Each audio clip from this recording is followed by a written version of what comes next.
పక్క రాష్ట్రంలో పోయి మన జీవితాలని హాయిగా గడుపుకుందాం అనుకుంటున్నారేమో, కానీ ప్రజలు కానీ జగన్మోహన్ రెడ్డి గారు కానీ మిమ్మల్ని వదిలే ప్రసక్తే లేదు. రాబోయే కాలంలో జగనన్న ముఖ్యమంత్రి కావడం తథ్యం. ఈరోజు ప్రజల్ని మోసం చేసిన మీకు, వైఎస్ఆర్ కాంగ్రెస్ పార్టీ నాయకుల్ని కార్యకర్తల్ని చంపి తప్పుడు కేసులు పెట్టి హెరాస్ చేస్తున్న మీకు ఖచ్చితంగా బుద్ధి చెప్తారు. ఎటువంటి పరిస్థితుల్లో ఎవరిని వదిలిపెట్టే ప్రసక్తి కూడా లేదని సందర్భంగా తెలియజేసుకుంటున్నాను.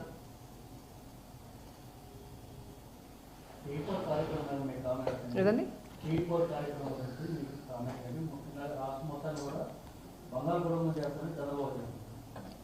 చంద్రబాబు నాయుడు కుటుంబాన్ని, లోకేష్ కుటుంబాన్ని బంగారు కుటుంబం చేసుకుంటారేమో, కానీ ఈ రాష్ట్రంలో ఉన్న ప్రజల్లో ఒక్కరికైనా చేస్తారన్న నమ్మకం లేదు.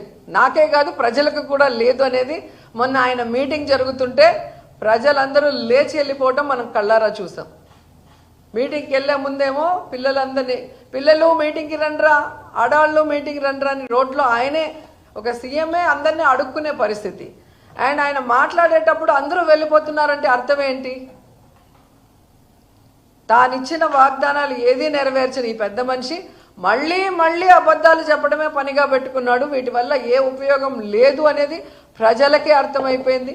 మనం చెప్పడం కన్నా మనం చెప్పక ముందే వాళ్ళు అర్థం చేసుకొని వెళ్ళిపోవటం అనేది కళ్ళారా కనిపిస్తుంది.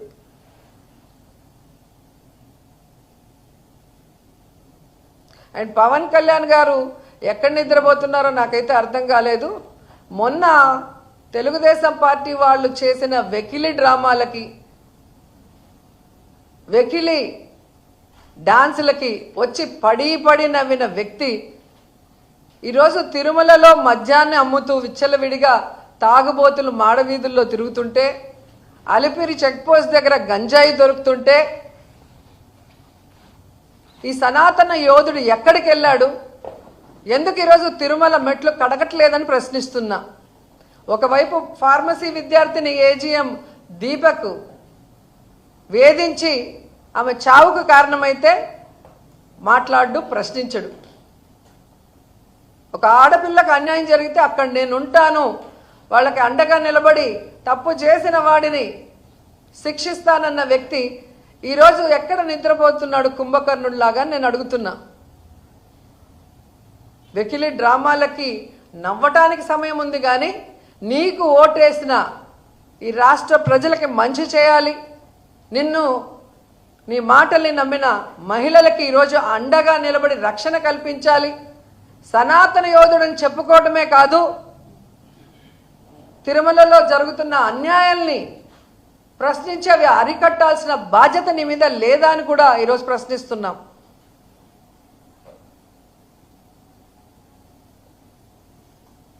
జనసేన పార్టీ పార్లమెంట్ లో వక్ఫ్ బోర్డు బిల్ సందర్భంగా 2 ఎంపీలు కలిగిన జనసేన పార్టీ కూడా బీజేపీకి సపోర్ట్ చేస్తూ ఇచ్చేస్తున్నది వక్ఫ్ బిల్ అమెండ్మెంట్ బిల్.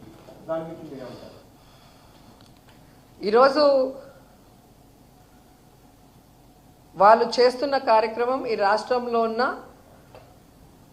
ముస్లిం సోదర సోదరి మనలందరూ కూడా గమనిస్తున్నారు.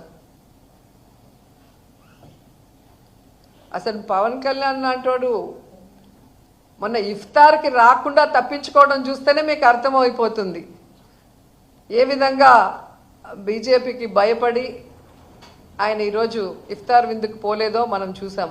అలాంటి వ్యక్తి ఈరోజు ఓటు వేయకుండా ఉంటాడని ఎవరు అనుకోరు, కానీ వీళ్ళకి ఖచ్చితంగా ముస్లిం సోదర సోదరుమణులు త్వరలో బుద్ధి చెప్తారు, చంద్రబాబు నాయుడుకి కానీ పవన్ కళ్యాణ్కి కానీ.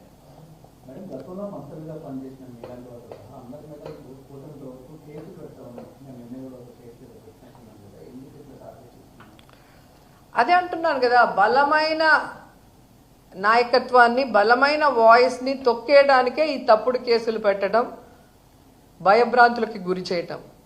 ఈరోజు వాళ్ళు ఇచ్చిన సూపర్ 6 ఫెయిల్యూర్ అయ్యారు, అది ఎవరు మనం అడగకూడదు.